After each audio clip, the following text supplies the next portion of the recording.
Sizni Blesk suv isitgichi xarid qilganingiz bilan tabriklaymiz. O'rnatishdan oldin ushbu videoni diqqat bilan tomosha qiling. Biz sizga qurilmani to'g'ri va xavfsiz o'rnatishni ko'rsatamiz. Shunda u sizga ishonchli va uzoq xizmat qiladi. O'rnatishni boshlashdan oldin suv isitgich joylashadigan joyni aniqlang. Ruletka yordamida o'rnatish balandligini aniq o'lchang va montaj sxemasiga muvofiq devorga belgi qo'ying. Belgilangandan so'ng teshiklarni burg'ulang va tayanch devorga anker mahkamlagichlarni o'rnating. So'ng kronshtaynlarni mahkamlang va ular mustahkam hamda qimirlamasdan o'rnatilganiga ishonch hosil qiling. E'tibor bering, suv isitgich faqat mustahkam tayanch devorga, beton yoki g'isht devorga o'rnatilishi kerak.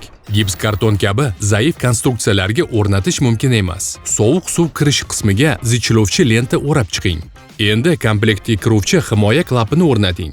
U suv isitgichdan oldin sovuq suv kirish joyiga o'rnatiladi.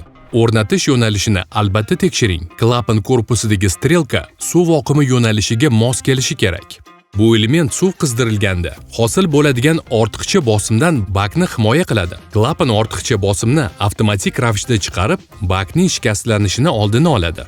Suv isitgichni tayyorlangan mahkamlagichlarga ehtiyotkorlik bilan o'rnating. Mahkamlangandan so'ng qurilmani moslashuvchan shlanglar orqali suv ta'minoti tizimiga ulang. Ulashni korpusdagi belgilar asosida aniq bajaring. Sovuq suv kirishi va issiq suv chiqishini adashtirmang. Elektr tarmog'iga ulashdan oldin bakni to'liq suv bilan to'ldirish zarur. Buning uchun sovuq suv berish ventilini oching. So'ng aralashtirgichdagi issiq suv kranini oching. Krandan barcha havo chiqib, suv oqimi barqaror va tekis bo'lguncha kuting. Bak to'liq suv bilan to'lgandan so'ng suv isitgichini elektr tarmog'iga ulang. Regulyator yordamida kerakli haroratni o'rnating. Modeliga qarab, u raqamli yoki mexanik bo'lishi mumkin. Birinchi isitish sikli o'rtacha 60 daqiqa davom etadi. Bak hajmi va qurilma quvvatiga qarab biroz farq qilishi mumkin.